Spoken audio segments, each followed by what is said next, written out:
Yeah, Silent Hill TDS, what's up? Yeah, come on.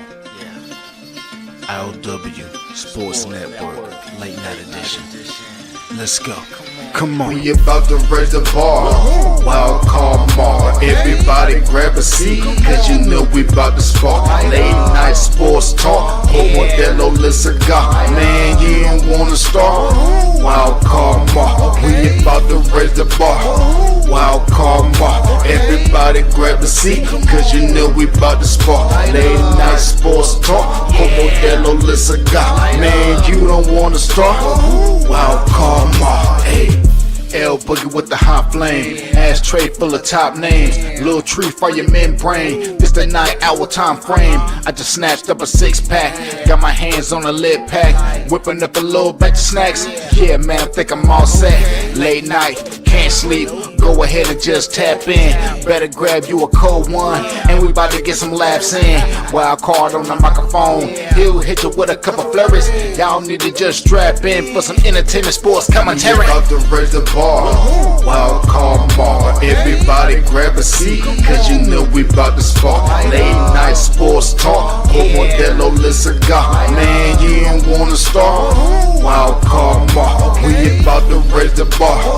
Wild card mark. Come on. Everybody wanna stop, cause you know everybody wanna stop, cause you know it is a wild card mark. Yeah, wild card mark. Wild card mark. Yeah, you know he is a star. But in all these streams, you better know he take it really far. He will give you them sports takes and he'll hit you in the head, and you gonna end up 6 feet dead. Rum red, murder rum red. You better kill it. No, stop. Y'all know what it is. Y'all know what it is. Your man Wild Mark back in the building. Yes, it is Taco Tuesday. No, that is not my boy Randy Reber. He was on last night, but no stranger to the IOW fam. Here's our brother from another mother, representing Ball and Bud Sports and Entertainment. We are here tonight, Grace, once again by his presence. It is, ooh, baby, the sports professor, baby. Yo, what up, my friend? How are you doing today, my brother? My brother, you know I can't complain. I am alive, feeling good, feeling great, feeling good. And of course, always a pleasure to always chop it up and talk sports with you. And hey man, like always appreciate you. You know, when I just like, hey, it was about 4 hours ago. I was like, yo, bro, what you doing tonight? He was like, say less, one time. And I love that. So here we are again. But before we get busy, y'all know what we gotta do. My man, you got to plug the now. My man is over 1,000 subscribers, which is a big in our world. So to help him get more subscribers, as y'all should already like, share, subscribe to IOW Sports, but make sure you like, share, subscribe to Ball and Bud Sports Entertainment. My brother, do the pleasure and let these folks know where they can find you at, my man. Yes, I really appreciate you and that plug. You can see right here on the sign, Ball and Buds on YouTube, BALLANDBUDS. Again, make sure you subscribe on YouTube. That is most important. We did break that 1,000 mark barrier. We're now up to 1,300, and so we're super excited about that. Got a new logo and all that. And, we're just trying to build it up for the team. And we always partnering with our brothers here at IOW, and we always like to make sure we collab. So as always, please. Yeah, man. Always. Hey, make sure you tap in. But look, I know I told what we're gonna talk about, but before we get there, obviously, I definitely love the collab that you did with Jersey Boy MJ. Went up around the diamond, the Jersey's finest. You also had him on, Ball and Buzz, your baseball special. But before we get heavier into our NFL talk, hey, look, for my baseball heads out there, real quick, what have been some of the biggest surprises for you so far in the baseball season? I mean, obviously baseball can kind of get lost in the sauce, obviously, between the ending of NBA in the summertime and then training camp and shit starts picking up. So baseball can sometimes get lost in the sauce. Bring these people back into what's really good in the MLB world, man. Talk to the folks, man. What's going on in MLB world, man? Yeah, for those of you that maybe tuned out after the NBA was done and wanted to go on summer vacation, I completely understand. But as an MLB diehard, me and Mar, we've been paying attention, watching the games. So if you've missed it, the Detroit Tigers were the hottest team in the first half. They kind of stumbled out of the break, but they have picked it back up and are still leading in the division. The Yankees and Mets have stumbled since the All-Star break. Horribly. Aaron Judge got hurt. The Yankees faltered. The Mets have just been horrible until winning today over the Braves. They had lost 11-12. This may turn them around, but it wasn't looking good. Other teams you want to look at, the Cubs, wowzers, led by PCA Pete Crow Armstrong, a future MVP in the league. The Cubs are a team to look out for in the playoffs for sure. They're in the Brewers. The Brewers are the hottest team in the league right now. They swept my Mets a couple of days ago. I think they're 10 of 12 now, and they're 12 of 14 in their last 14. Also, you want to look at some players, right? Obviously, Aaron Judge getting hurt doesn't help the Yankees, but you look at other really good players that have come up in the AL. Cal Raleigh, the big dumper. Ooh, yes, the big dumper on his way to carry a big stick. Yeah. Pause. Oh, yes, he does. Pause. Wow. Reckless. But that big stick is going to carry him to 60 home runs, I believe. So, whether it's the badonkadonk or the big stick, whatever Mar wants you to think about, you just know that Cal Raleigh's up in there. Wow, we are off to a great fucking start tonight. yeah, aren't we? Dodgers in the past week have faltered a bit, but you're still one of the favorites there as well in the West. It's been an all-out really good season. The trade deadline was really dynamic. The Padres went all out for it. GM AJ Preller, as he's known to do, went ahead and traded 12 out of their top 20 prospects.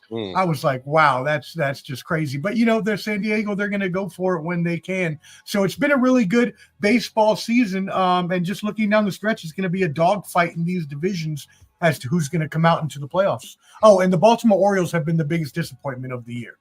Yeah. Well, I mean, especially seeing what they were doing the last couple of years, and then you kind of just have this. Let's be honest. At the trade deadline, they were probably one of the biggest sellers at the trade deadline. So you saw Cedric Mullins get moved. You saw a couple other pieces get moved from Baltimore. So no surprise that they were sellers. No surprise that Colorado were sellers. No surprise at all. Look, I know you kind of talked about this, you and MJ, but why is Mike Trout still sticking around in Anaheim? Well, like this dude, he to me is comparable to almost Dame Lillard in the NBA, where it's just like his blind loyalty is just. Is not causing him dollars, it's causing him opportunities at championships. And if you ask me, a player of his caliber, the first thing you're looking for when you look at his resume, when he hangs up the cleats, is where's the World Series championships? Talk to me, yo. I mean, look, something's got to give at some point in time. What's going on, man? Yeah, so I mean, you hit it right on the head. That's a perfect comparison that I'm very apt, right? Damian Lillard being very loyal to the Portland Trailblazers for a long time, not wanting to leave there. You can look at Kevin Garnett with the Minnesota Timberwolves, something like that, right? Just very loyal to a team that you don't want to leave because they brought you up, but at the same time, you're not going to win. You've given it your all. You're on the tail end of your career. You've made all the money you're going to make. Why not try to win a championship? Now, he did sign a 12-year contract, the biggest in MLB at the time when he signed it. We do talk all the time about athletes not wanting to hold to their agreements and wanting to get paid more, especially in football. Fair. So at the very least, he's being upstanding on his part of his contract. Now, does that preclude him for asking for a trade? Does that mean that he should not take one, especially if, they tried, which if he can get himself up to half of what prime Mike Trout was, he could probably fetch something on the market that a team would give up a couple prospects for. So It's not going to happen this year, obviously, but the Angels are headed nowhere. So if I'm the Angels, yeah, you want to keep somebody your whole career. He's the guy. He's been the face of the franchise. But if you can still get a couple good prospects for him just on name value alone, Yeah. it's something you might want to think about doing. So, Yeah. but Mike Trout should and be willing to take a trade at any point in time. Is he going to ask for one? I don't know. But eventually Dame Lillard got fed up, and eventually Kevin Garnett got fed up, and eventually everybody gets fed up. Eventually you get fed up because here we are. They're in 4th place. They're 9.5 back. I'm not saying it can't be done, but No, they're out. you know, They're done. you're not better than Texas, not better than Houston, not better than Seattle. All right, those are 3 teams ahead of them that will probably kick their ass on 9 out of 10 times. So let's just be frank about it. But reason why I bring that up is because I would hate to see him in his career in a place that had no shot at getting him a championship. The best opportunity for me, I think, that he had was with Shohei Ohtani, and he is now 2 years in LA. And the moment that he left and walked out the door, I thought that should have been him asking the same, professional gesture from the franchise to say, hey, send me to somebody that has a chance to, one, take on some of this money that on my contract, and 2, more than likely has a chance to win a championship.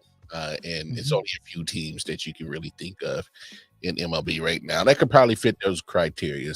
And of course, him being an East Coast boy, Philly would have been obviously one of those places that I thought would have made perfect sense. And who would ever thought that there ever be a day that Bryce Harper and Mike Trout would have been on the same squad? But here we are now in 2025. Bryce Harper is still one of the better players in MLB, and Mike Trout, despite certain back injuries, once was one of those guys. But yeah, man, I just hate to see the guy just in his career without a championship ring. Because especially with issues that he's having, when it especially comes to the back. Ask David Wright about that situation. Yep, I was just about to say, I know very well about that. Yeah. Spinal stenosis ruined the career of our captain. I know very well about that. Quickly. And because that guy was trending towards a Hall of Fame career and a shoe-in Hall of Fame career, and shit turned around quickly. So, yeah, man, I would just hate to see it. But yeah, we'll see. I mean, there's nothing they can do now. They would have to wait till the offseason to trade him, and even then, I don't see them trading him unless it's like a trade deadline thing where someone came next year and was like, "Hey, we'll give you this, this, and this just to get him off of you. We'll give you some extra." Because I think at this point for the Angels, it's a loyalty thing too. You know, I think for them, it's kind of face of the franchise. Let's keep him here his whole career so we can say we had somebody, put him in Monument Park, whatever. But you're right. I mean, the best chance they had was with him and Shohei, and they didn't even make the playoffs. No, so, never. not once. So. The fuck you want? Like if we're giving you a supporting cast like that, and they tried, they brought in Rondon, that didn't work out. That did not work at all. Yeah, that did not work out at all. That was horrible. Only thing you got from him was a meme that he wanted to punch some fan for calling him a bitch. So that was about as what up. You know what? I'm a baseball purist, and that will forever irk me. That you signed that big of a contract, and then the next year just turn around and just stop wanting to play. Like what? You ain't have no inkling of that before you signed this big ass contract. Now all of a sudden you don't like baseball anymore, and you rather just live your life and do whatever and not care. Okay, well that's very convenient. Yeah, hey man, sometimes That's some bullshit. It's crazy, but hey, get your bag and keep it moving. Hey, I'm all for getting your bag. I'm not for stealing bags. Okay, I'm not for heisting the Brinks truck like he did. Okay. Hey, give that bag to Dennis Schroeder, please. He needs it.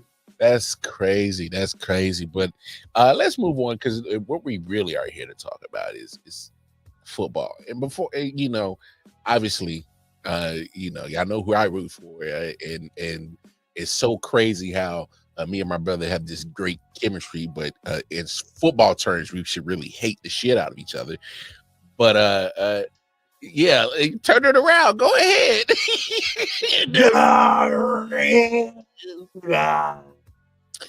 A couple of things that are Raiders related in the news. State of Nevada has they backed up John Gruden. What is that? What just off a gut feeling, or when you first heard the news? What was kind of your first thoughts and emotions when you hear that State of Nevada pretty much kind of backed up, or I guess in a way John Gruden feels vindicated now? Kind of give your thoughts about your former coach, man. Yeah, Chucky, man. I've been sticking with this story the whole time since it started, back when the emails between him and Bruce Allen of the Commanders was revealed years ago, when they were an aforementioned different name.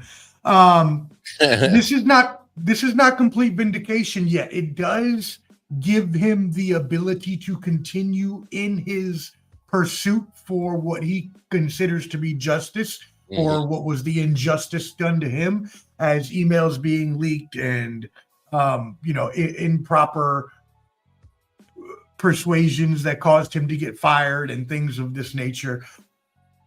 Whether or not the NFL, and the people that were involved in this actually, all were behind it, were all involved in trying to screw him, which, I mean, obviously there's a lot of loose ends there that may suggest that this was done to make him a scapegoat for a much bigger issue at large with owners and GMs and communications and how they talk about players and things that come out, especially after the NBA and what happened with the Clippers owner, who doesn't even deserve a name mention, but you know what I'm talking about. So yeah, we don't mention races. Fuck them. So anyways, so this isn't yet vindication, though, because it did not necessarily say that, okay, the NFL did anything wrong. It's just saying that Chucky or John Gruden is not a employee. And since he's a former employee, this allows the ability for the case to continue on and for him to continue to sue them for improper loss of job or whatever else he's suing for. But at this moment, that's all that does, is just allow him to continue, because the NFL was trying to just stop the case from going forward at all. But the NFL plans on appealing this as well, I read today. But yes, in terms of vindication for going forward and actually trying the case, yes, that holds out very well when a judge holds your case up. Yeah.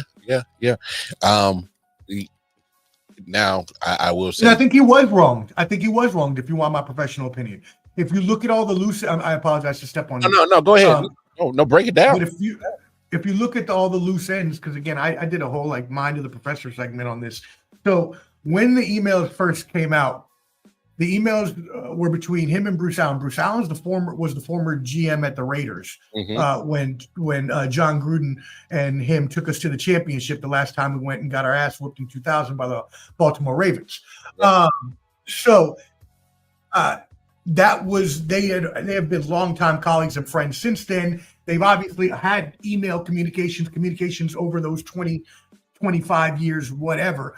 So why is it that these certain communications all of a sudden come into effect?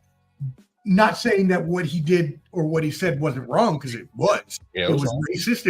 It was abhorrent. It was disgusting. I'm not supporting anything he said. It was wrong completely. That being said, it was wrong, and that does not mean that he should have lost his job for it, because they used him as a scapegoat in order. Why did Bruce Allen keep his job?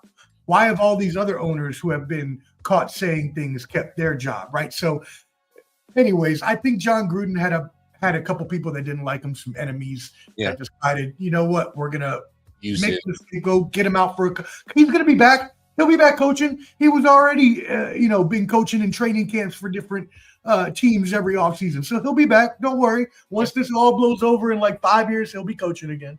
Yeah, it's crazy that you say that because especially when you speak about the and hopefully with my Raiders. Look, I don't like a racist, but I'll take a good coach because probably most of them are racist anyway. So who the fuck cares? All the owners are. We had this conversation. We had this conversation like 3 years ago when we first started streaming together. What did I say? Like 90% of the owners are racist anyway. So what does it matter? Right?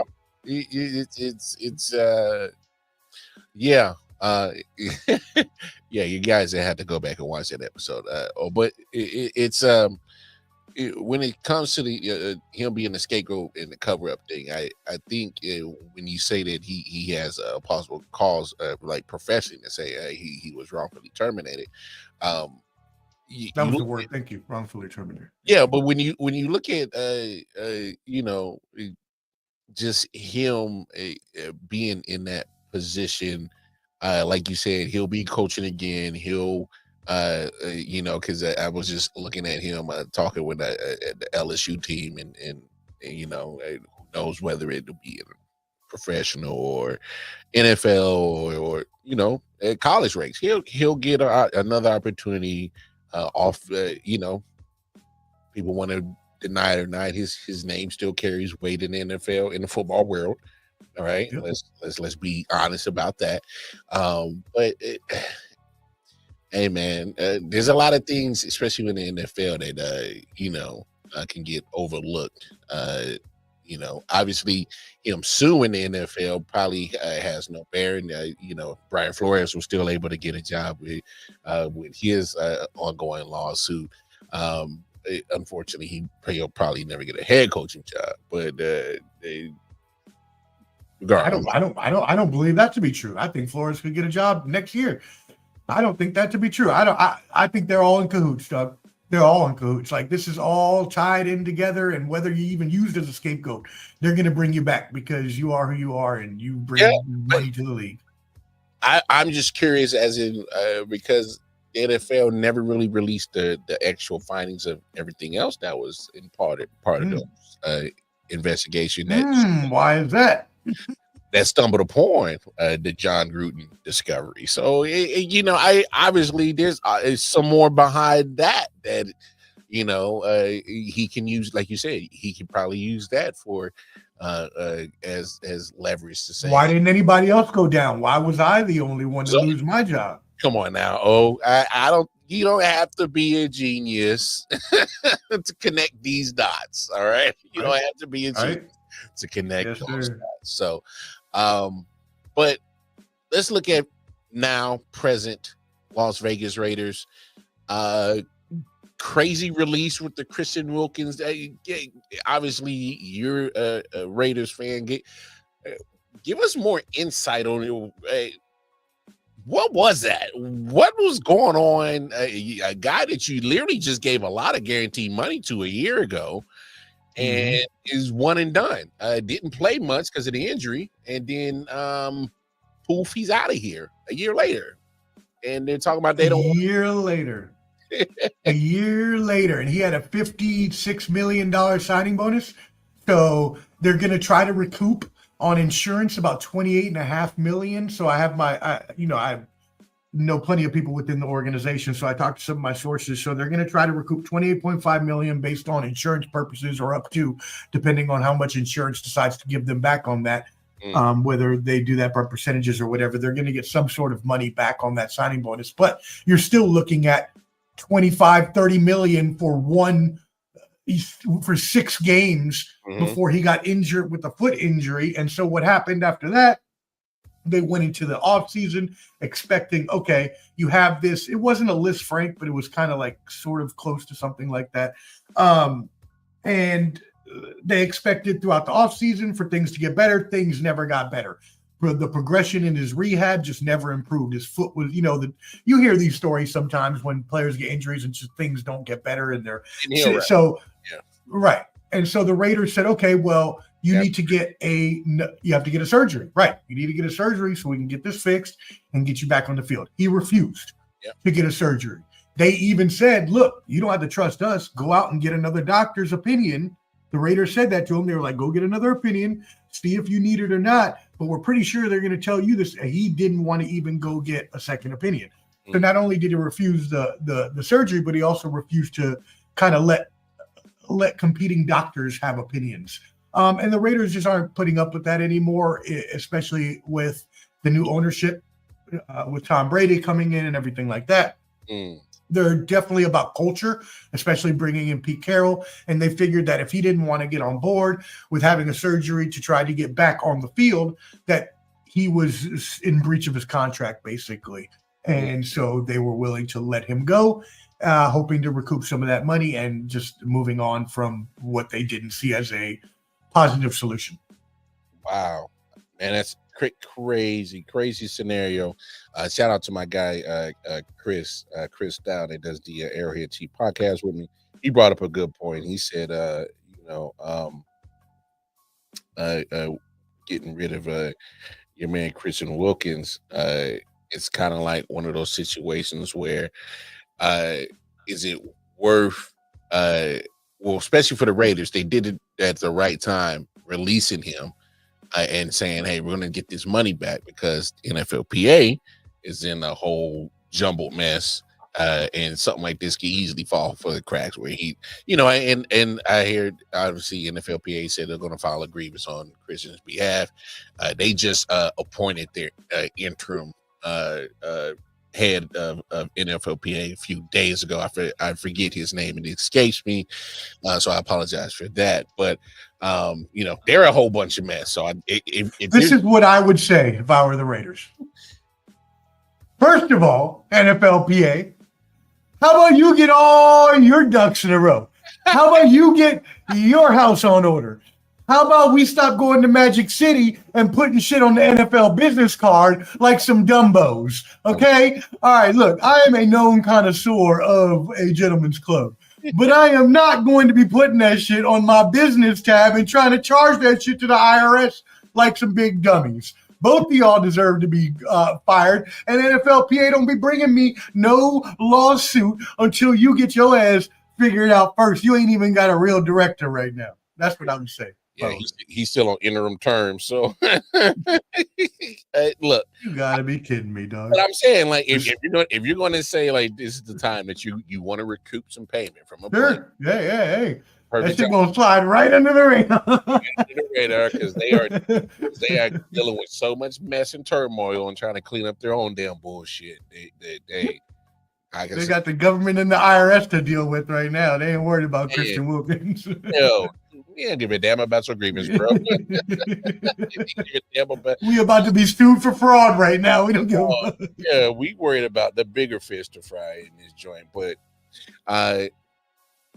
give me that's crazy though, right? You can't just use the business card at a club like that, right? At the Magic City of all places. I mean, I don't know if it was Magic City, but wherever it was at a gentleman's club. It was at. She's going to show up on the statement. Like, what are you doing? Sometimes they try to hide it. Sometimes they try to hide it, like Paradise Entertainment or something like that. Well, let's be honest, that would be a move that either I or you would probably do. I'm not gonna lie, but I said that on my show. I was like, this is something I would be accused of doing, but even I wouldn't do something so stupid. But it was still numbskull move. But regardless, obviously you spoke about Geno, Pete Carroll, part of that new culture change that they're bringing in.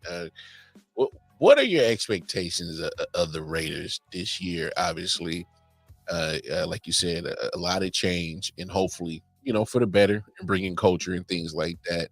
Just give me your kind of your positives in some of the things you're concerned about going into the regular season. I want to say first and foremost, I was completely wrong about, not wrong, but I was completely misjudged the Pete Carroll hire. I know Pete Carroll is a good culture guy. I knew he was a good, players coach. I knew that he is a perennial winner, or at least good performer at the worst. He actually hasn't had any seasons in the NFL with less than 7 wins. Mhm. So I thought when he came in, I said, I don't care for this hire because he's too advanced. I don't want to say old. He's old. He's old. He's old. And he's only has a few years left, and we're not in the position to win right now, nor are we going to be anytime within his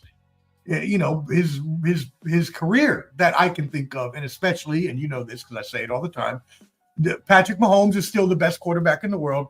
And until that fact is no longer the case, the Raiders are in the same division as Kansas City and are never going to make the playoffs, and those other teams are going to have harder times too, but we're still not better than the Chargers or the Broncos. So my thought was, why are you bringing in a coach who, by the way, why did he take the job? Why don't you go somewhere where you can win another championship? You're not going to win a championship with us. We're not going to win it. So, like, why didn't we get somebody we can build with, somebody younger, Liam Cohen, Ben Johnson, something like that we can build with over time?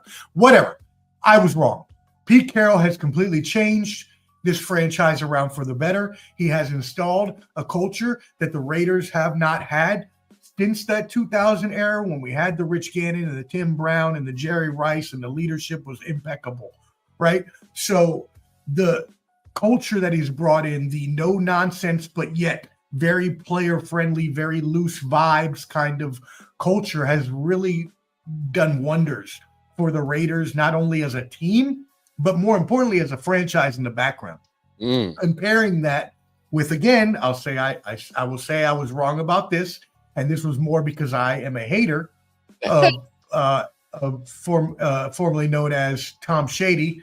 I will no longer call him that. I will respect his governmental and call him Tom Brady from now on.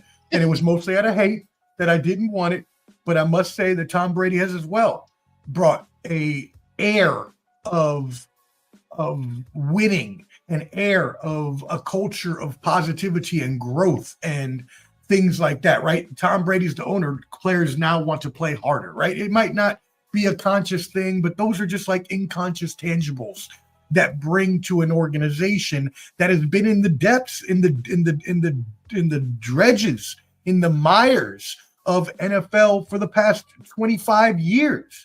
I mean, we almost went to the playoffs with Chucky once there and with Del Rio once. That's 2 times since 2002 when we last went to the Super Bowl. So it's like, we needed this change of culture for the future. And I'm happy because, yes, he's not going to win us a championship, but this bridge is going to bring us to a better place that in 3 years, when his contract is done and when Patrick Mahomes' career is ending, and maybe the Raiders can then start being at the top of the AFC West. Yeah, I'll say this. Bringing in a head coach, a culture changer, a tone setter like Pete Carroll, and bringing in some people that he's trusted like Geno on a 3-year deal. You take the competitiveness and the of Tom Brady as being a part owner, and hopefully some of just their football IQ and knowledge can rub off on the rest of the building. Hopefully, as a Raiders fans, hopefully that's what you that championship pedigree rubs off on everybody else. That's what you're hoping for. I get that. Right. And especially when it comes to this year, when you look at the first, I want to say first 9 games of the schedule, pretty doable for these Raiders. It's pretty doable. And who knows what happens when you start believing in yourself, start believing in your coach, and believing in everybody in the room, and you get on a good start. Because, if anybody's looked at the Raiders schedule, just take a look at their first 7 to 9 games. And there's a possibility they can, by the time they reach Kansas City in about mid-October, there's a possibility. I'm not saying it's going to happen, that your Raiders might be well above 500 before they have their first. I'm just saying there's a possibility. I'm not saying it's going to happen. Look, I love you like a play cousin, my brother. And shout out Cover D for that one. That's his go-to. And I know because we already did the preview with the Raiders last time a few weeks ago for the AFC West. I know how you feel about their schedule, but you also know how I feel, and I do not agree with that at all. And I think where you think we could be 5-2, I think we could be 0-7. Like that's where we differ. I obviously you're more in tune with your team than I am, but I've seen Pete Carroll just do some magical shit in football, and he wasn't supposed to do it, and here he does. So I'm not going to write it off until I see it fail. I can't write Pete Carroll off until I see it fail. It's something about that guy. He gets the best out of programs, franchises. I mean, USC was dead as a fucking cow on the side of a Texas road in damn August heat. Yeah. It ran over by a tractor, dead on this, and next thing you know, boom, they turn around and end up being one of the most craziest college football dynasties of all time with him at the head. It was crazy. And then he takes a Seattle franchise that was floundering. Yeah, they had a cute little Super Bowl appearance, but they got dragged out of that thing. Mike Holmgren could only take them so far. Next thing you know, he gets ahead of that franchise, and him and John Snyder turned them into a damn, should have been a dynasty. They should have had at least two. All right. All right. So we could have that conversation and look at what they did. And then look, until it is proven that he can't touch this shit into gold, I'm looking at that first 7 and looking like it ain't. I hope you're right. I'm just saying it ain't out the realm of possibility. Now realistically, probably this shit's gonna be, you're saying 0-7, maybe more about, I say no, I was exaggerating. Probably not 0-7. Maybe more 3-4 if we're being realistic. 2-5, 3-4. 2 and 5. I'm just saying. Yeah. So you know how realistic I am about my team, man, and we've sucked for 20. Why am I supposed to? Now I will give you this. That stat though about the Pete Carroll, the 7 wins, that made me take the Raiders with 7 this season. I was like, well then, yeah, I don't think they're gonna, win less than that. So I'm at least taking them at 7. I've upped it to 7. I was probably a little bit too weed sauce that day and said 9, but I also feel that Denver might take a step back, and so will LA. LA already, first of all, lost their left tackle. Yes. Oh, huge loss. Yeah, Rashawn Slater already lost. And I know he's like 2 weeks after signing a new contract as the highest paid left tackle. And you know what? That's crazy. And you know what? His timing was impeccable, because it's like, bro, that guaranteed money and that ink on that contract is dry. You can't do shit. Dry. You ain't getting none of this back. You better. I hope you took insurance out. I hope you got some insurance. Man, y'all hope you got contract insurance on this shit, because this shit's still getting my money. Please. But no, perfect timing on him to sign that contract. They already lost him. They keep having these retreads at wide receiver with Mike Williams, who already has retired before even hitting training camp, and Keenan Allen. Oh, okay, yeah. Let's see if he makes it halfway through. Hold on. I have good feelings about Keenan Allen. Let's look at this for a second. Now, Keenan Allen last year in Chicago, his first half was horrendous. Nothing to write home about, right? But then OC Shane Waldron got fired, and his second half was much better and much more reminiscent of his San Diego days. Now, if you look back to his last year in San Diego 2 years ago, that was his best season of his career at 31 years old with Herbert. He averaged 8 receptions and 95 yards a game. So if he can stay healthy, Keenan Allen could. I was waiting to get to it all. I mean, yeah, you're right. You're right. Yeah. Okay. Yeah. He got to stay healthy. No, I was going to let you cook because you were cooking, but I was waiting for him. I'm waiting for him to drop the very special ingredient that's about to go in his. I was waiting. I was like, okay. But still, having that familiarity too, right? At least brings something to the. I just think Jim Harbaugh is such a good coach. It's not even me about San Diego as a team per se, although, we're not going to front like if the defense, again, can stay healthy, which seems to be a theme with this team. But if the defense can stay healthy, they still got Khalil Mack. They still got Bosa. They still got all the pieces there. In Buffalo. Oh, that's right. Bosa did go to Buffalo. No, you're right. They got Khalil Mack, though, still. That's right. I forgot he went to Buffalo. Damn, that's crazy. But if Darwin James stays healthy, you got the best safety in the league, if you ask me. But that's a whole nother conversation. And Denver, what about Denver's defense? Their defense is at least top 5 in the league, probably. Well, obviously they drafted very heavy on the defensive side because they're getting tired of looking at Patrick. So, exactly right. They drafted the cornerback, and forgive me for not remembering his name.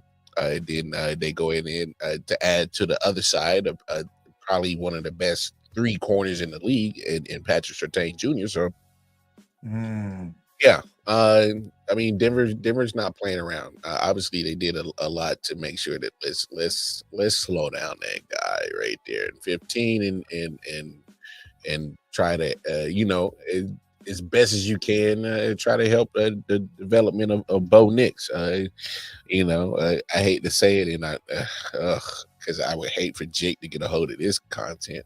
You don't let it happen. No, look, they're gonna play hellified defense. The question is Bo Nix? He's a question. All right. Of course. There's a difference between the success that he did have last year, and when it comes to having year 2 with pressure, more tape, more film, defensive coordinators, not only in the NFL but directly in this division, have now put more time and effort in looking at you tendency wise. What do you do? What are you great at? What are you bad at? And they're going to start having more of a mental pick you apart this year. So we'll see what he can do. But let's go around the league, and because I want to pick your brain on some of the stuff around the NFL. And hey, I got ready, and I did all my records just in case you asked, so I got all of them ready. Yeah, because I want to get some of your see if we can get some good NFL hot takes to clip in here and get people engaged with some things that you're going to say. If there was a coach that you think his seat is hotter than Helter Skelter, the name of that coach. I would have, and I don't like to say this because I think that he is a good coach, but because of, and actually, this is really a two part answer, but one of the ones I think he'll get a pass. But I'm gonna say this guy. I think he's a really good coach. I really, really do. But in the NFL, if you are not able to get your team to play at the right level and win a championship, it does not matter how good of a coach you are. Bill Parcells has been fired. John Gruden has been fired. Like, every good coach has been fired, because in sports, it's not how good of a coach you are or what you've done in the past. It's what are you doing now? How has your record been in the past couple of years? What is your projection looking like in the next couple of years? And if that shit ain't jiving, you're out, no matter who you are or what your name is. Mike McDaniel, if you do not get the Miami Dolphins to the playoffs, your ass could be looking for a new job next year. Yeah.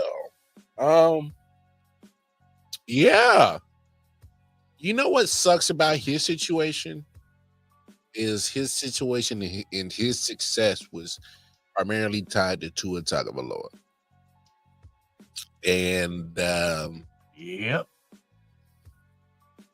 you talking about durability problems? Yeah, that one is probably the one that probably sticks out like a sore thumb. So, and especially with the position that he plays is obviously And that does suck, right? Because, and I just, not to step on you, but when he did, because you said injury, when he tied himself to Tua and Tua had those concussion problems, that was his head coaching position was tied to that.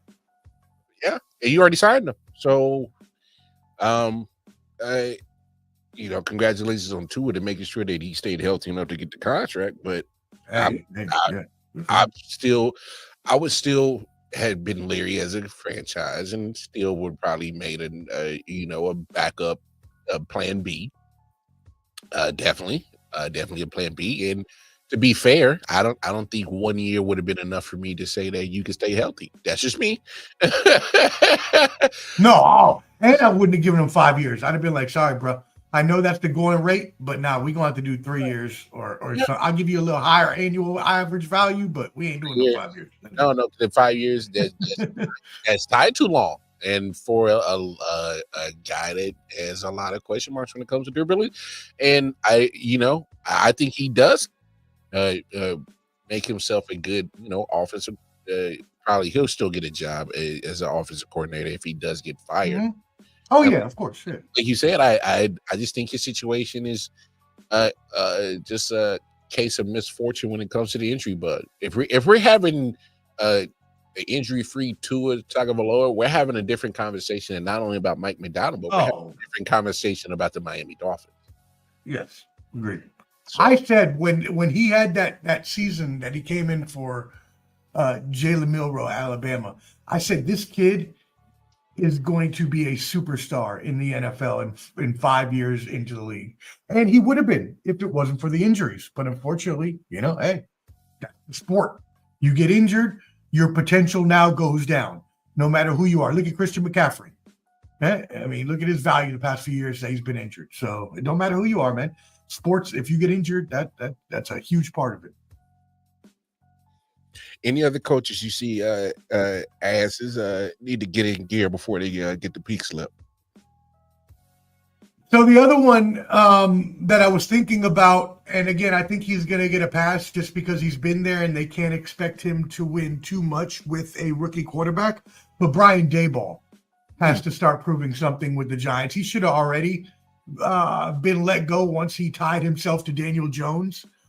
But I think they'll give him a pass this year because they can't expect to win that many games. No offense to Randy. I know I agree with them. I think the Giants are a sleeper team, actually. I think they're going to be a lot better than people think they're going to be. I do think Jackson Dart is going to be a capable NFL quarterback in the future, but it ain't going to be this year. And I still think they're going to win 6 games, maybe 7.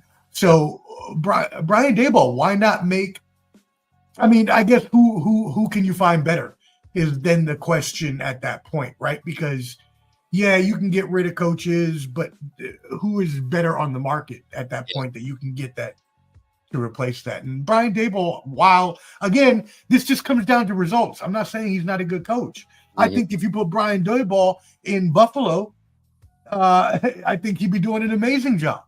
Yeah. Right. But Buffalo and Giants are 2 different levels of competition. Personnel, how they are ran by the management. So everything. I understand. It's just especially Giants front office, they're trying to recreate some Eli Manning magic where they can get back in the Super Bowl conversation, but it just hasn't. That's the problem. They just haven't found a quarterback since losing Eli Manning to retirement, so that's the only problem. Well, the New York media doesn't like it when you lose. I think that's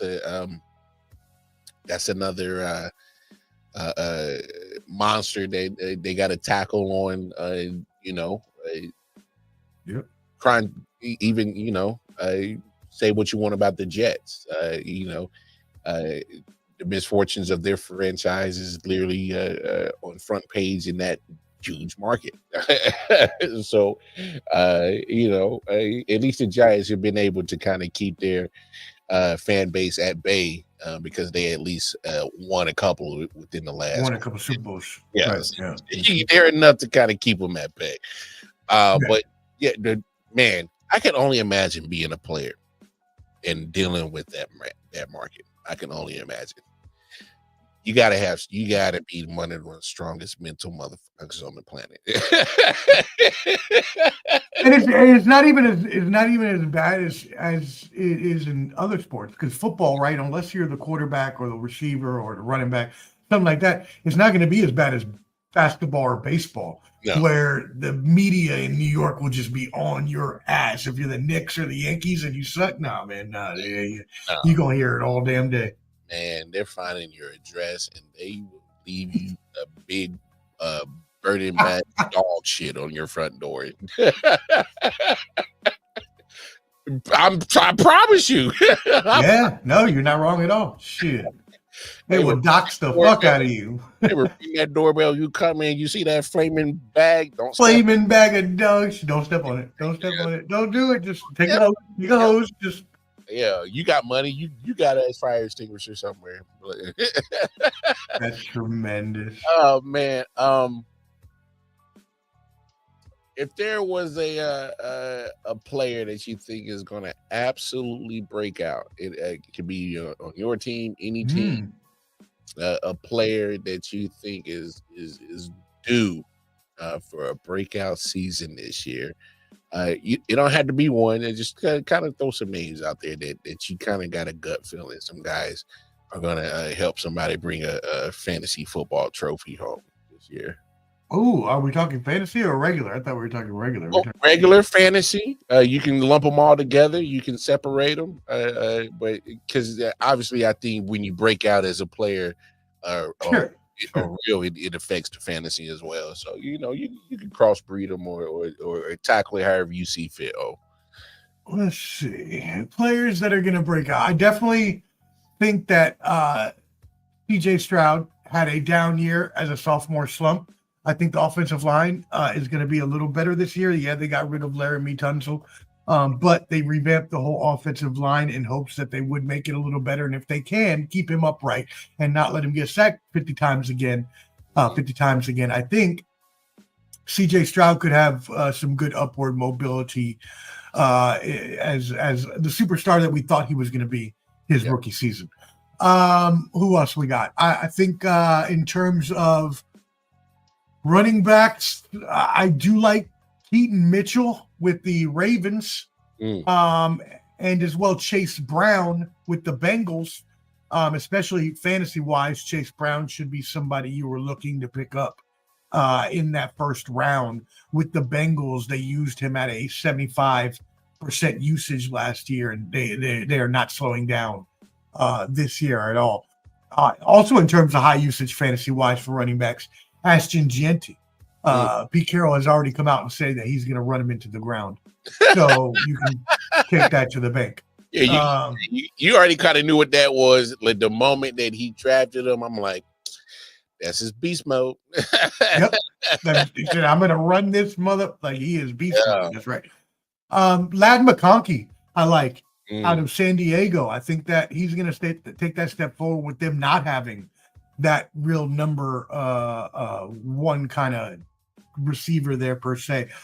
Defensively, Abdul Carter, I think is going to be amazing for the Giants. I know y'all talked about him the other day, and I agree completely. I think he's going to be a menace watching him in this preseason, the way that he uses his moves and the way that he's able to get penetration with ease effort. All KY, no jelly. Nice to him. Be nice to him. Yeah, exactly. Yeah, you gotta be a little kind. And look, man, I don't think that he is going to start the first maybe 7-8 games of the season, but at some point he's going to come in, and at some point people are going to start having to reckon themselves with why Shedeur Sanders was a 5th round pick. Now, let's have that conversation right there. Is it in a Browns uniform?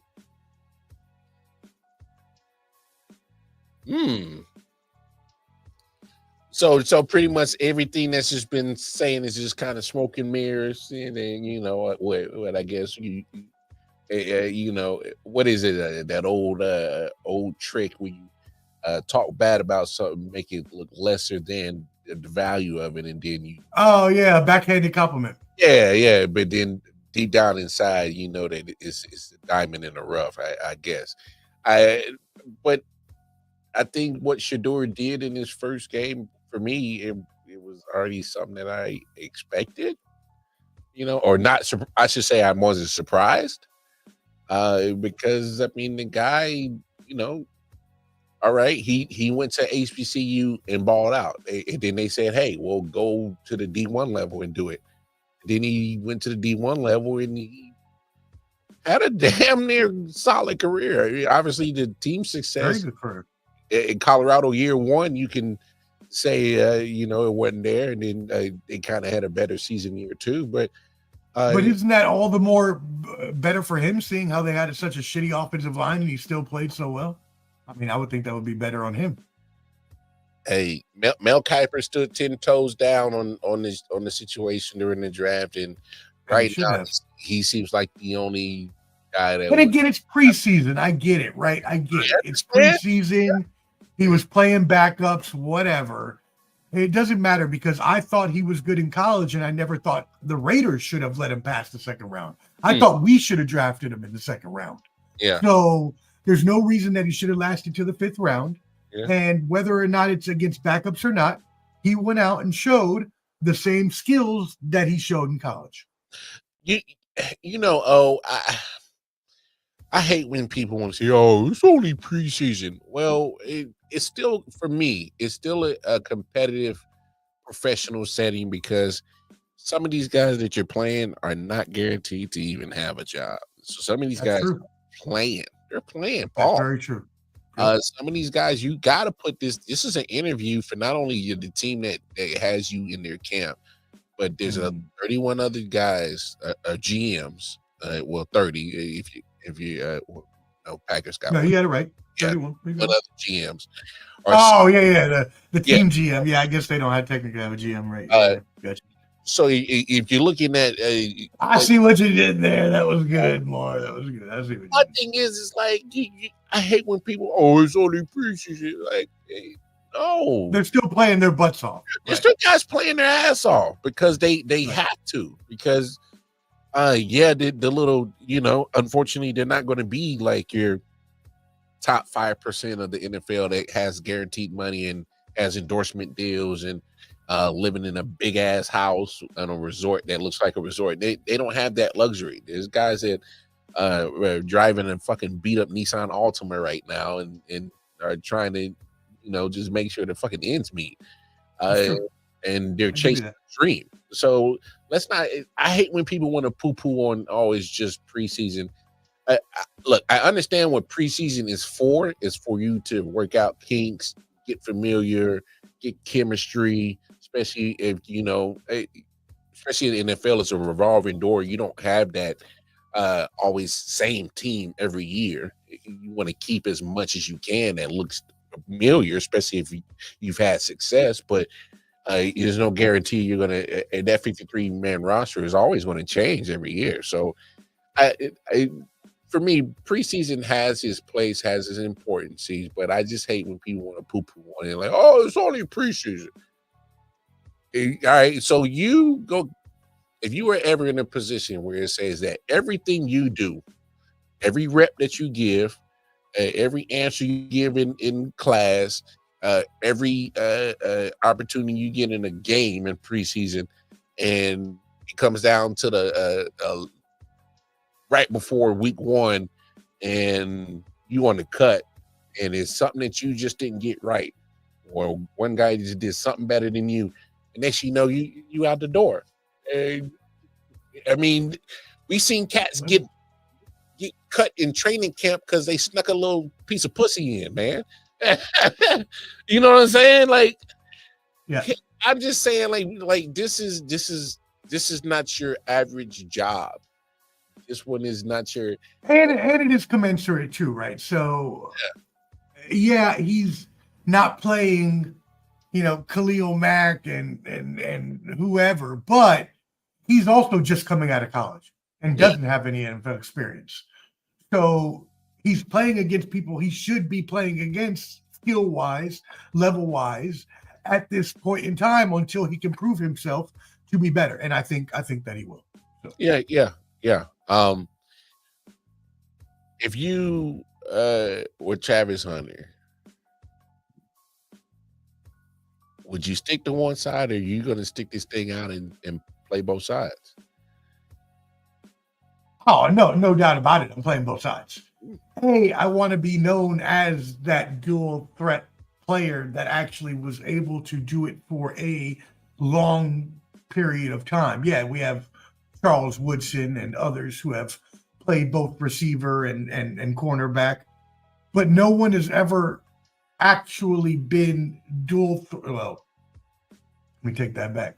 No one that I know. I don't know. Maybe probably back in the 40s and 50s, they had some dual threat guys that were, playing both ways. But we have not in the modern era seen someone be able to play both ways at a high level that he is projected to be able to play at. Now, they already have said that he's going to play mostly offense. Liam Cohen played him 11 out of the 12 plays in the first preseason game. The only play he took off was when they went down to 2 wide receivers. So he is going to be on the field for the offense for the majority of the time.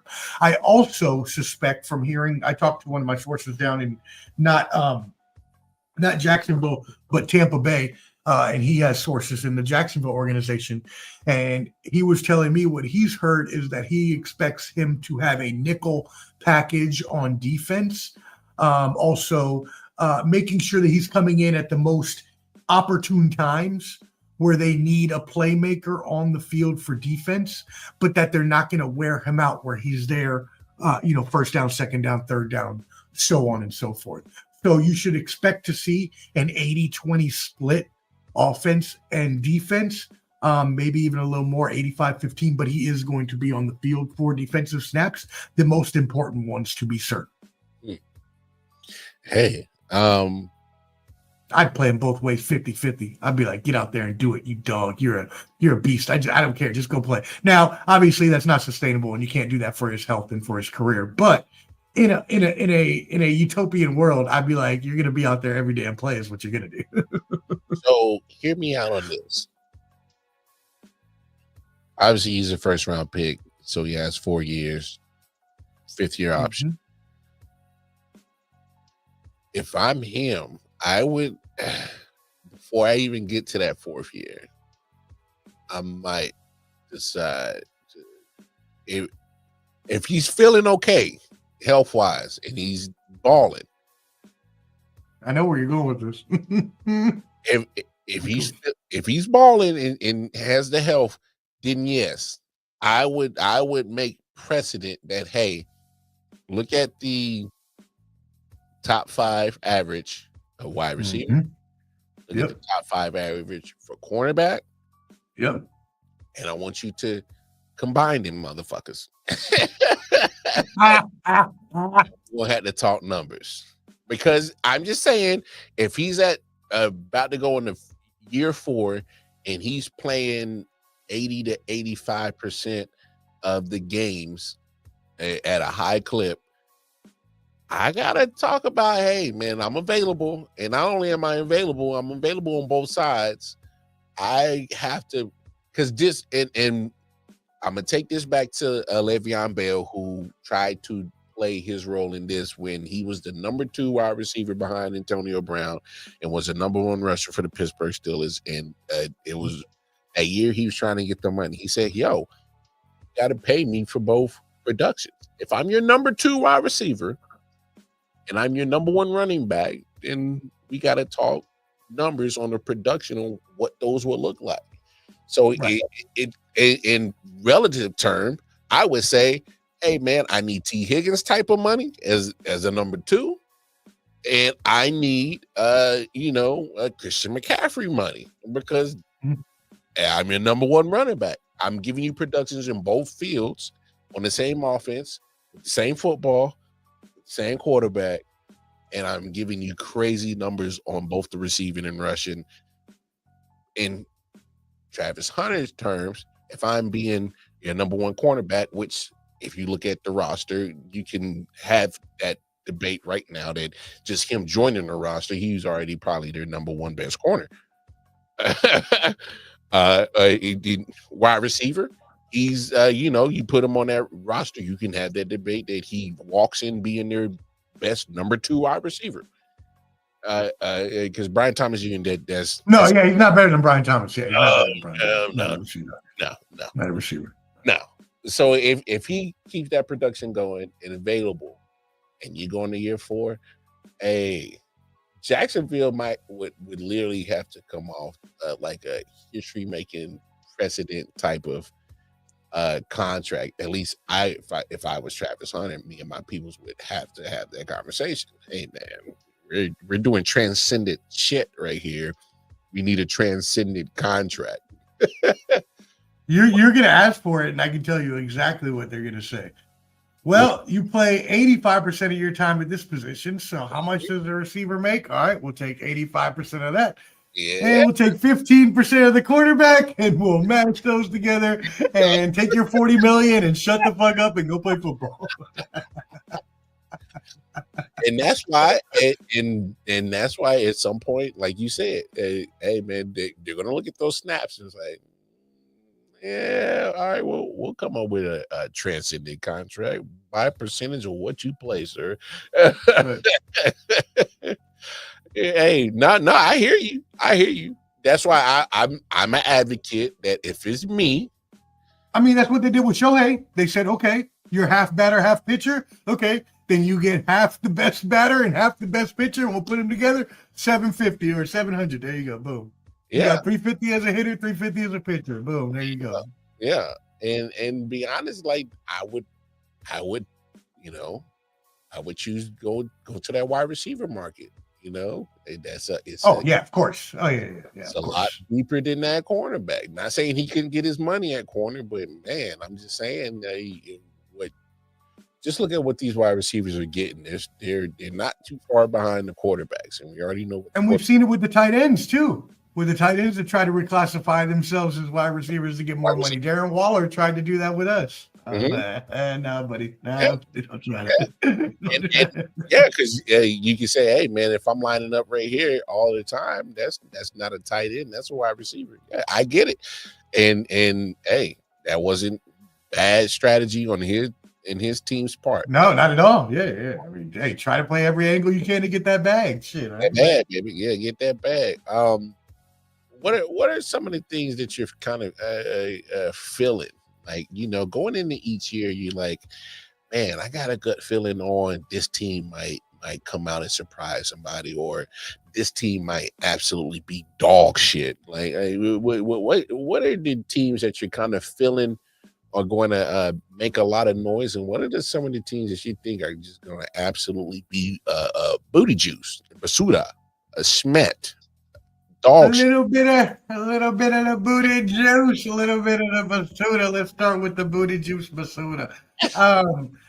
Look, the Indianapolis Colts are going to be absolute booty juice, absolute dripping off the crack of my summer ass booty juice. Yo, that is absolutely diabolical, bro.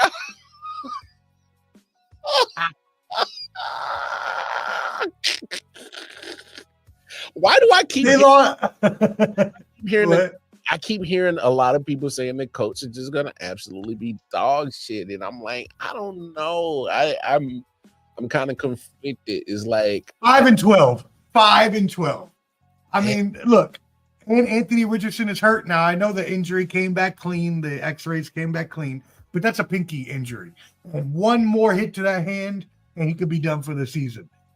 If they're running with Daniel Jones, am I supposed to expect more than 5-6 wins with the Daniel Jones-led team? No, I'm not. So unless Trent Richardson can stay healthy the whole season, which I don't expect him to be able to do, then I'm not seeing them winning more than 5 or 6 games. My man Champy says Cards are winning the NFC West. That's not happening. I think they'll compete because I think San Francisco, we don't know what they are. They're getting older. Sure. Obviously, they still got some studs on both sides of the football. That's not the problem. We also talk about durability for other players. That's also kind of been their Achilles heel is durability. Injuries, right? Yep. And especially to some of their key players. Obviously, Brandon Ayuk, he's coming back from a very serious injury from last year. You move off of Debo. Love George Kittle, but I think George Kittle has a little bit of Gronkowski kind of tendency to him, where we know what his talent and can be if he's on the field 100% of the time, but that's the problem. He's not always on the field 100% of the time. Brock Purdy, now you got a rich contract. You got a lot to prove. It comes with a lot of pressure. I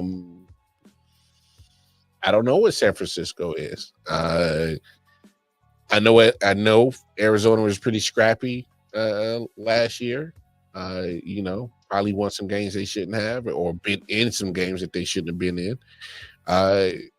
Kyler Murray is he's too up and down, which is crazy for me. Is that the talent That's is exactly right. Problem is not the talent. It's literally everything else. Is like, where's your head at sometimes? I know they made fun of him and being a Call of Duty warrior guy that's entrenched in that more than he is in his playbook. And he might be. And that might be the reason. But who knows? And then you can never, for some reason, every time I try to write off Matthew Stafford and Sean McVay, they always reinvent themselves.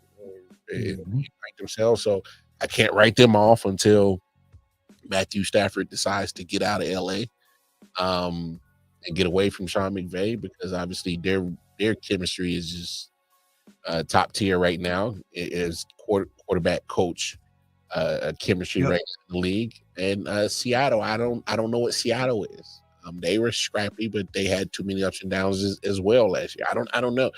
The NFC West is if you're asking me right now, it's Rams to lose, and they have to. I just think that division is so it's an oddball. It's like they got the potential to be probably a good division overall, but also got the potential to be wacky and trashy at the same time. So it's kind of like, I don't know which way to go until I can see, obviously, shit goes down during the season. So, but I don't know about the call. I mean, yeah, you're right. It's up in the air. And I'm not going to disagree with Chompy to the point where I do think the Arizona Cardinals are going to be a very much improved team. Mm-hmm. But I still only have them with 7 wins this season, even being improved off of last season. I do think Marvin Harrison Jr. is going to have a breakout season, be one of those players we talked about. But as you mentioned, Kyler Murray is too up and down. It's win-loss, win-loss, win-loss, good performance, bad performance, good performance, bad performance. And I don't see that changing, even with Marvin Harrison being better. And you're playing in a division that, the teams may be up in the air right now due to injury, especially with Stafford. You don't know if how healthy he's going to be. If he's not going to be that healthy, then you obviously got to knock down the Rams a notch. And obviously the 49ers, it's all been about health the past few years. But if health were at the optimum, which starting at the beginning of the season, that's all we can go off of.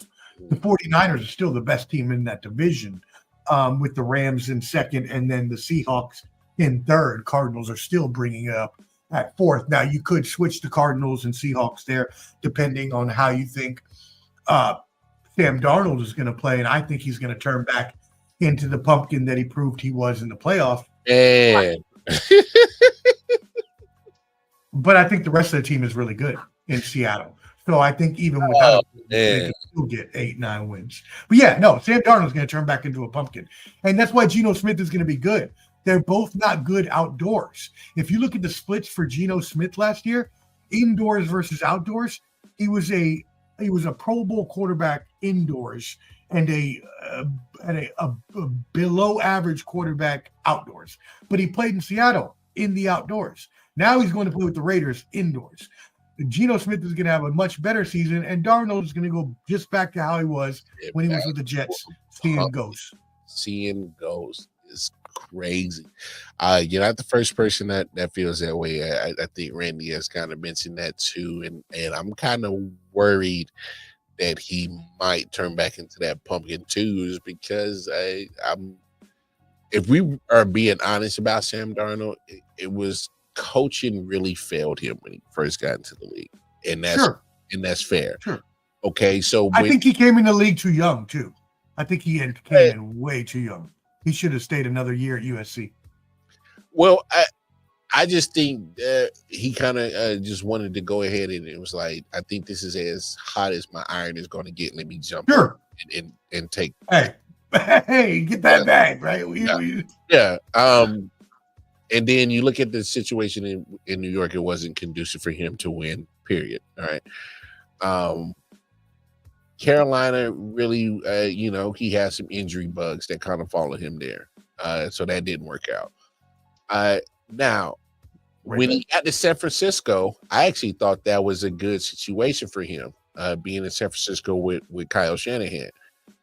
And I was looking at some of the preseason games, and Sam Darnold was looking kind of good. And, this is Brock Purdy coming off that injury in the NFC Championship game. So I'm like, oh, well, you got a solid option with Kyle Shanahan paired with Sam Darnold and look, solid. And then, when I think Brock Purdy got hurt a couple of games, and I think he played in the regular season, had a couple good performances. I might be wrong about that, but when he went to Minnesota, you also kind of look at when he gets paired with Kevin O'Connell, who, by all accounts is probably one of the better offensive, coaches in the game right now as well. So I think he, Sam Darnold looked like a actual quarterback with, I guess, comparable coaching over the last couple of years with Kevin O'Connell and Kyle Shanahan. And forgive me for not remembering the OC in Seattle, but you can't be too great because Seattle's offense has been very lackluster over the last few years. So that doesn't bode well for a guy that like Sam Darnold, where he's going to revert back to, like you said, that pumpkin is seeing ghost, because then again, the lack of comparable coaching, I don't think is going to be there. And look, I get it. Cooper Kupp is there, cute, but that guy has, some problems staying on the field as well, especially now because he is a lot older now, and so I don't know. I'm not sold on Seattle. So if anything, probably just their young and very aggressive defense could keep them in some games. I do like that. So I don't know. And they got the defensive coach in Mike McDonald from Baltimore. Mm-hmm. So they should be really good defensively. Now their offensive coordinator is Ryan Grubb, famously from college. So we'll see how that translates over. But again, it not necessarily about their offense, because we both think Darnold's going to turn into a pumpkin, but this defense can still carry them to 8 wins, probably. Fair. And that'll be as good as you get. Go ahead and throw some of your predictions, division winners, if you want to go ahead and throw those out, if you got them. Sure. Yeah. All right. Let's run through real quick. Let's start where we were. Let's start where we were just at. Wait a second. Hold on. Yeah, so the West, I got San Francisco and LA tied at the top, 10-7 apiece. Again, I don't know what Matthew Stafford injury is going to hold, but I do believe if San Francisco can stay healthy, they will take the division there. Moving over to the NFC North, I believe that Detroit, even though they took that devastating loss to DC in the playoffs, I believe, after recouping 1 year where they lost both of their coordinators at the same time, obviously hard to come back from, but they still got all their good players there. If Jahmyr Gibbs can stay healthy, Dan Campbell obviously coaching up a good squad there. I got Detroit winning the North, but I got that very close all the way down. I got Green Bay at 10 wins. I got Minnesota at 9 wins with J.J. McCarthy. I think they're going to be very good. A lot of good reports coming out of the Minnesota camp on how J.J. has performed, especially from the connection with Justin Jefferson. And then I got Chicago at 7 and 10 there. Moving into the South, I've got the Buccaneers. Again, it's just their division. There's no other reason to think any otherwise when you've got Baker Mayfield and Mike Evans. And obviously that defense, Vea and the rest of the cats over there. So I got them there. Atlanta, 8 and 9. If Penix can be what people think he is, they can get 8-9 wins. I don't think any more than that. Booty juice alert. Get your dude wipes and make sure you get a good clean on that booty juice, because the Carolina Panthers and the New Orleans Saints are bringing up the rear, pun intended. Wow. No surprise right there. It's definitely the Saints. I think the Saints are going to be one of the worst teams in the league this year. I think this is probably the most craziest thing I thought I would never say. Baker fucking Mayfield has been playing fucking fantastic football since he got into Tampa Bay. Went to Tampa Bay. Yep. I don't know what the hell happened. How do the Cleveland fucking Browns feel now? Man, like Carolina Pat didn't work out for him. The Rams. I remember when he went to the Rams on short notice and gave the Raiders. And he beat the Raiders. Yeah, I remember. I was pissed. Like, you lost the damn replacement quarterback in 2 days on Monday night. What is wrong with you assholes? I don't know what the hell has happened with Baker fucking Mayfield, but this son of a gun has turned me into a Baker Mayfield fan, and it kind of gives me the icks because I never liked the guy, but it's like, this tells you that I'm very impartial when it comes to my sports, because this son of a gun has been playing phenomenal quarterback since he put on the Buccaneer uniform. I don't know what the hell happened, but look. Now, what about the Liam Cohen situation? He's losing his offensive coordinator. Does that hurt him at all? He lost the other one last year. That's true. That's a good point. And Canales went to Carolina. And I thought the same thing. And then next thing you know, he has another great season. I'm at this point right now where I was absolutely fucking wrong about Baker Mayfield. I thought he was just a real flash in the pan in Cleveland. I'm like, oh, this son of a bitch is about to be a backup for the rest of his career. This son of a bitch goes down to Tampa Bay, and this guy is a gunslinger and not scared, and he's leading the team, and it looked like he's the perfect fit for them post Tom Brady. And I can't explain it, and this is crazy that I'm giving Baker Mayfield props on my fucking podcast, and this is crazy. I can't. I thought I'd never see the day that I would have glowing and glaring love for Baker Mayfield. But the son of a gun has been playing good damn football the last couple of years. I was not a Baker Mayfield fan coming out of college. I thought the Oklahoma Baker Mayfield was very cocky for the subpar play that he had. Yeah, he had good comebacks and was flashy and okay, cool, fun and games. Oh, we got the progressive commercials. We're sleeping in the bowels of the stadium in Cleveland, but we're not really winning games. But when Cleveland let him go, I said, what the hell are y'all doing? Who the hell are you going to get that's going to be any better than Baker Mayfield? And then they went out and made the dumbest move in football history, signing Deshaun Watson to a 5-year fully guaranteed contract, which has absolutely done nothing for them. They would have been much better off with Baker Mayfield. And probably with Pittsburgh having, a few 500 seasons or a little better the past few years, they might have been competing with the Baltimore Ravens for the North and the Bengals. But you know, one bad decision will cost you your franchise. They have an 11-win season and beat Pittsburgh in that playoff game.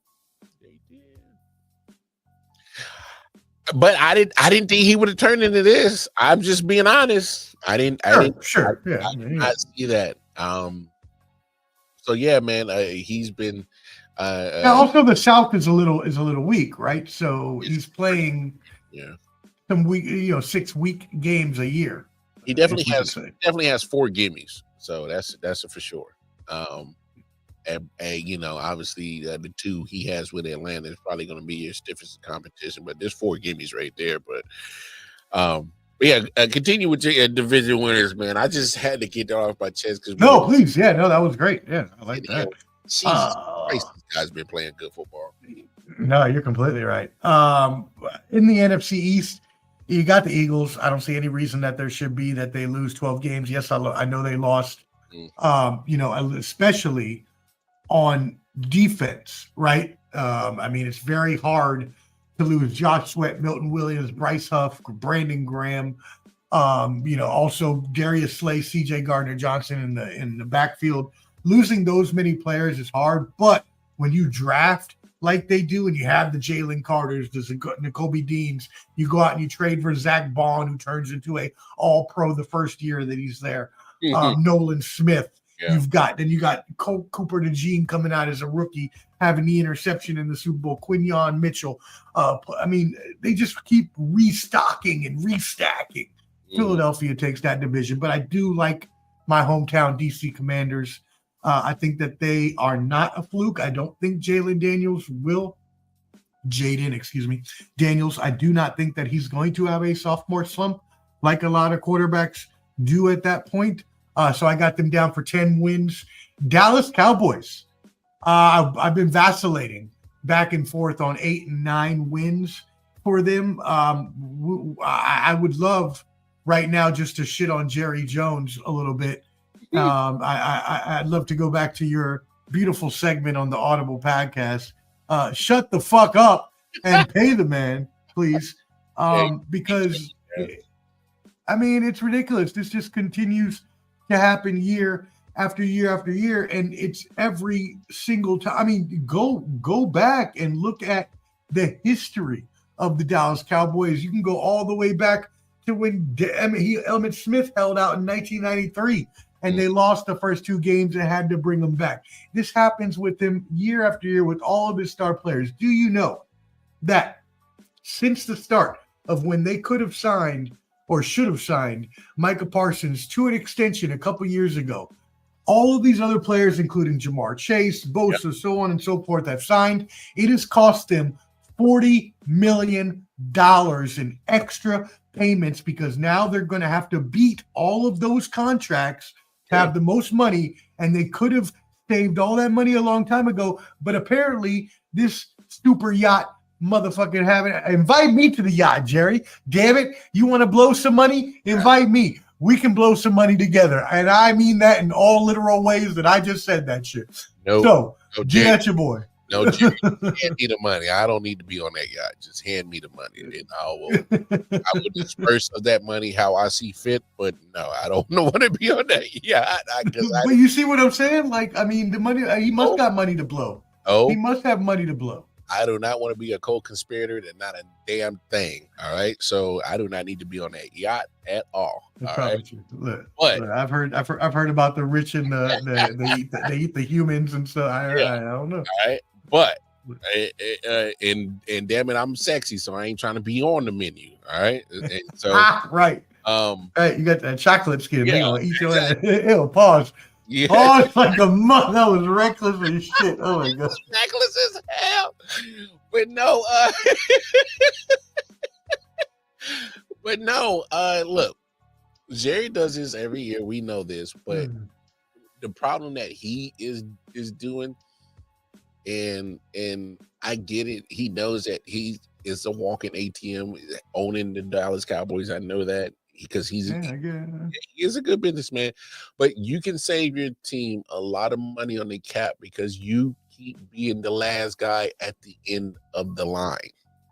That's the thing. It's not baseball. It's not just unlimited salary cap. There are caps yes, there's a luxury tax in baseball now, but in the NFL, there's a salary cap. So it's like, come on, man. It's about business. It's about fitting yourself under those financials. You're a businessman. You should know this. He knows this. And what do we always say, Mar? What do we always say? Today's price is not yesterday's price. Micah's price went up as soon as it is going up by the minute. $1 million every day. It's just going up $1 million every day. Jerry. Because Mike is at the end of the line. He's at the end of the line. But he shouldn't have been. No. He should have been at the front of the line. And look, and this is another thing that drives me crazy with the Eagles. And they're so smart they're doing it. They signed Devontae Smith and A.J. Brown ahead of the curve. Yep. That's exactly right. Both of them are locked in. So, yeah, it looks like, man, why would you give these guys this kind of money right now? All right. You saw what happened after that. Jalen Waddle got money after that.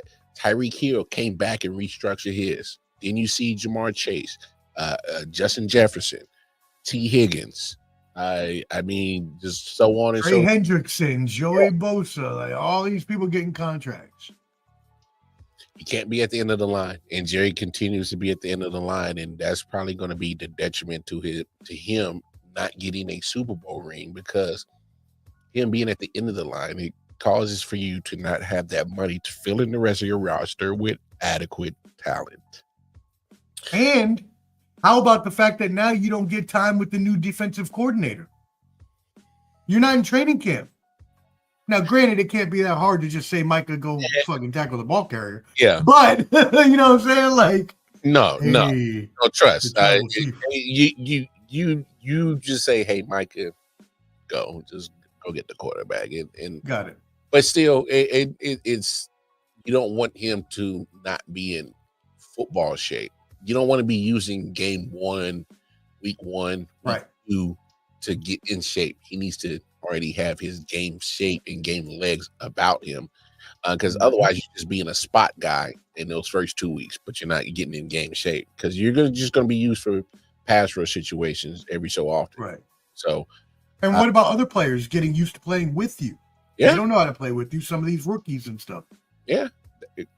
When you go on a stunt, they need to know how do you stunt, like, because they got to figure out how to get around you, how to make the stunt work properly. If you're not, like you said, I think that's another great point.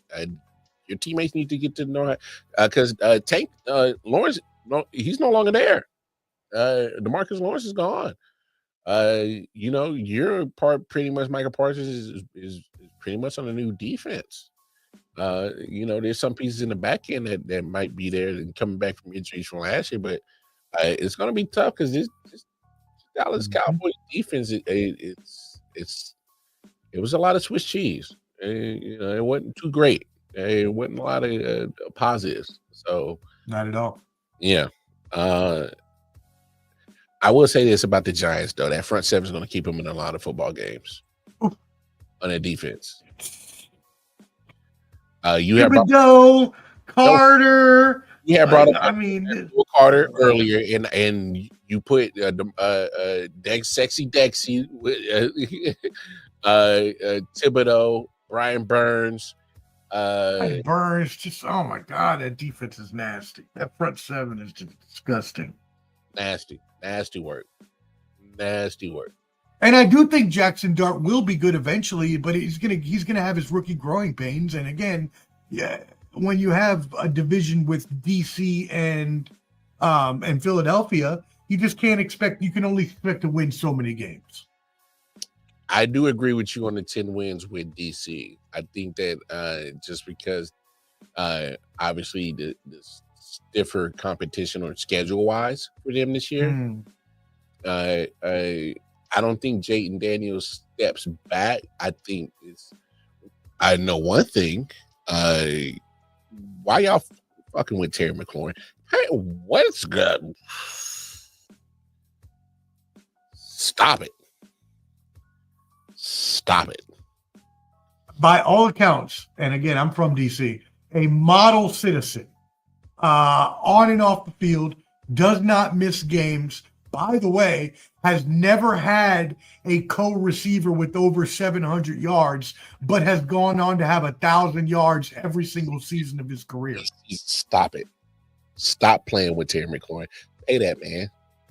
And I'm saying that with all sincerity is because if you want Jayden Daniels to avoid a sophomore slump, you might want your best offensive weapon. Okay. Yeah.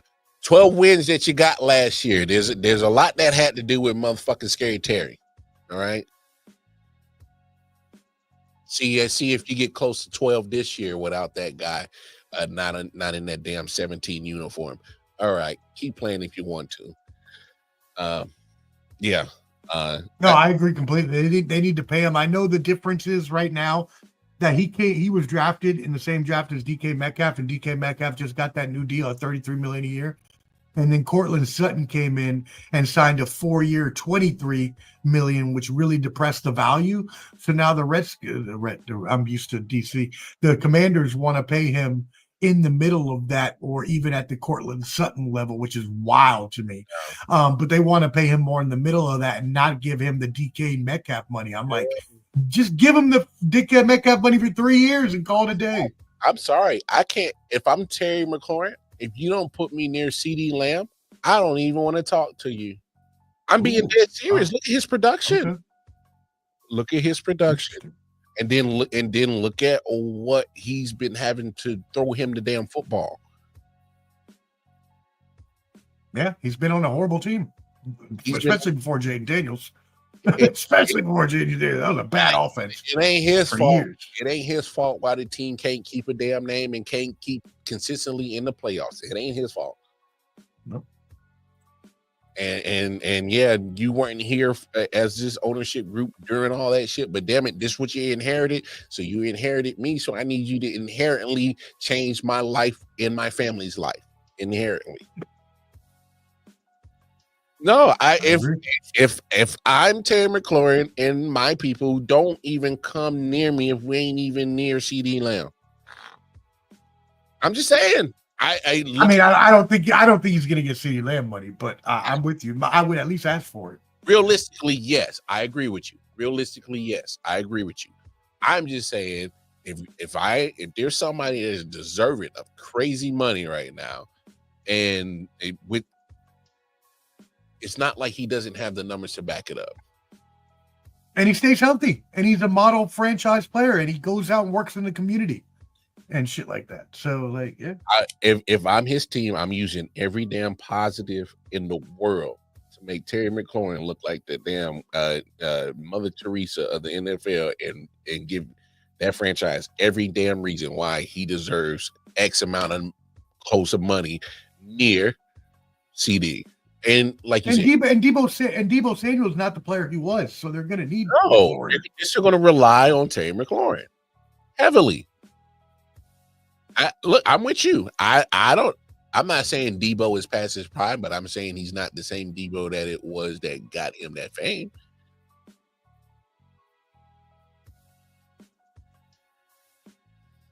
All right, going over to your AFC and we'll get up out of here. All right, let's do it. We're going to save the best for last. AFC East, obviously Buffalo. Nothing else to be said there. 12 wins. We talked about Miami.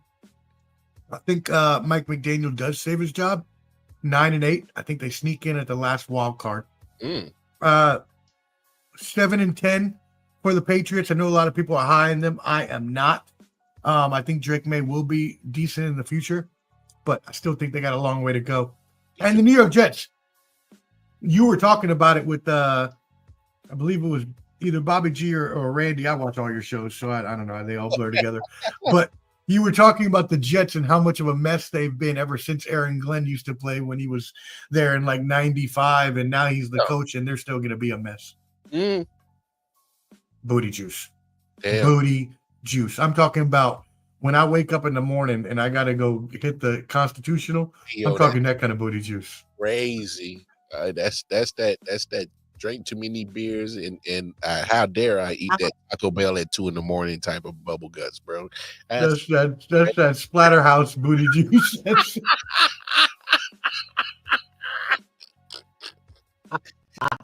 Oh, I just painted the back of the wall of that toilet. Y'all better clean this commode, bro. Y'all. like a porta potty on Halloween Eve. Stop. I don't know why I picked Halloween, but anyways. All right, we're moving it on to the AFC North. Baltimore, 12-5. Look, I picked them to go to the Super Bowl last year, and they disappointed me. And I'm going to pick them again because I'm going to keep picking them until they win because they're going to win the fucking Super Bowl at some point. The Baltimore Ravens will. Cincinnati 11-6. They are not going to have the same start that they have had. So bold. They ain't got no damn defense, bro. I don't care. They're going to outgun and outshoot their opponents and win every game 28-24. I'm telling you. And they're going to go 11-6. And actually, I might have to downgrade them to 10-7. But either way, they're going to have a better start than they usually have. Pittsburgh, I'm not taking Mike Tomlin out of his streak. 9-8. Let's go. Cleveland. What? He said, "I'm not taking Mike Tomlin out of their streak." Nah, man. Over 500 his whole career. I'm not going to stop him now. He somehow, some way figures how to win 9 games every year. Crazy story, Bobby. What talk, man. Austin was a crazy time. It was fun, but it was Austin, Texas is different, man. Yeah. Nah, I can't wait to visit Austin. I got to do that at some point. Cleveland. Another just booty juice. And this booty juice is when the massage therapist starts to get on your back and starts to rub in real deep, and you start getting nervous because you think you might pop a woody, and so you're trying to not pop the woody, and you got the sweat trickling down your back and the crack of your ass, and the sweat just that type of booty juice. That's what I'm talking about.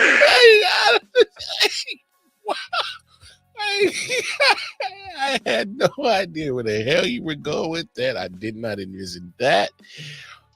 But damn, what was your prediction for Cleveland? 5-11. If that, they might go 4-12. They may go 4-12. I'm not sure. That's crazy, bro. It's gonna be bad. No, it's because I'm just a visual person, and you just really fucked my head up. Oh my God.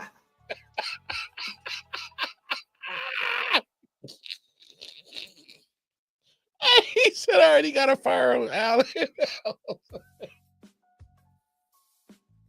Oh shit, that's hilarious, yo. All right, let's move it to the AFC South. 10-7, Houston. This division is gonna suck. This division, you know what? This whole division is on the booty juice list aside from Houston. Jacksonville might get 8 wins if they're lucky, probably 7. I wanted to give Tennessee 6. I couldn't. I downgraded them to 5. We already talked about Indianapolis. Let them have Daniel Jones. They may go for 4. This is the booty juice division of the NFL this year is the AFC South. Moving on, final and the best division on earth, always has been, always will be, division of champions, the AFC West. Moving on into the AFC West, I mean, obviously, I'm a realistic football fan. I am the professor for a reason because I don't tell you incorrect things. The Chiefs are going to win this division. There's no ifs, ands, or buts about it. And the only way that doesn't happen is, God forbid, Patrick Mahomes gets injured. Because again, I'm a football fan, but I'm not a mean person, and I don't wish injury against anybody, even if he is our rival. Kansas City gets 12 wins easily, walks into the playoffs, probably first or second seed. San Diego, 10-7. Like I said, I just like Jim Harbaugh. I think as a coach, he's an awesome coach. I can't see him, winning less than 10 games going forward the rest of his career. I just think him and his brother are those type of coaches. They're going to win you 10 to 12 games every year as long as they have a good enough team. Hot take, Jake. You suck, and so do your Broncos. Don't do that to Jake, no.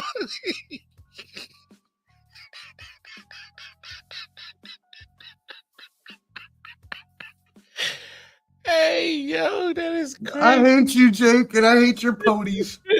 I was gonna go 8-9, but I figured that would probably be unrealistic. So I'm going 9-8, but only because of your defense. That doesn't mean I still don't like you. By the way, Mar, I would like to extend. San Diego.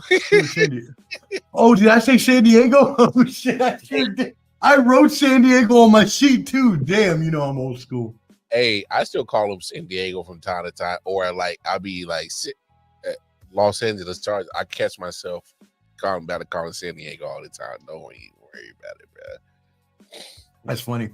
So 9-8 for the Broncos. By the way, Mark, I want to extend an invitation to you tomorrow. If you're not busy, I'm doing a Bottom Line Sports reunion with Ken and Jake. Would love to get you on Talk Some Sports if you want to join us. What's tomorrow? Wednesday? Eastern. Yes, sir. Yeah, we can probably do that. 8 Eastern? Yeah. All right, work. You're on. All right, and then finally, my team coming in last place. That's okay. Because like I said, Pete Carroll giving us 7 wins, 7-10. The Raiders at least are respected. I feel that. 7 wins. That's fair. I think I had y'all around that. I might have to go over my predictions again. I think you gave us 9. Yeah, and I'm very happy about that, but I can't see it. So I think 9-8, and I think, matter of fact, I think I went a 3-way tie 9-8 between all you. Oh, that's right, you did. Yeah, and LA, Denver, and LA. So, and I think I went 13-4 with Kansas City. But, man. That's the professor right there, man. We got some hot NFL takes from. I had to get my man on, and I always appreciate him just hopping on. Literally last minute, I was like, "Yo, what you got going on?" So y'all make sure y'all tap in with the bro, Ball and Bud, Sports and Entertainment. Him and Clubber D, they be dropping some great content.